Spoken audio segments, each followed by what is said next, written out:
اخر اخبار نادي الزمالك يا جماعه. معانا النهارده برضو 5 اخبار، في منها اللي وحش جدا وفي منها اللي عادي يعني. طيب اول خبر معانا ان الزمالك خسر الماتش الودي اللي كان المفروض بيقام من ساعتين ولا حاجه 1-0 قدام وادي دجله.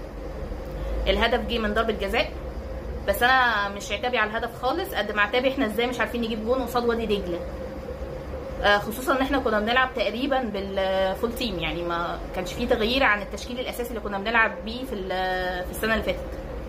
فبصراحه انا مش فاهمه فيه ايه.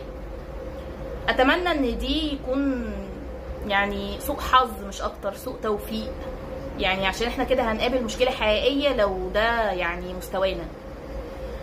طيب تاني خبر معانا فتوح نزل ستوري حوالي من 12 ساعه كده، كان المفروض بيلعب فيها على الدرامز وبتاع. طبعا حصل هجوم من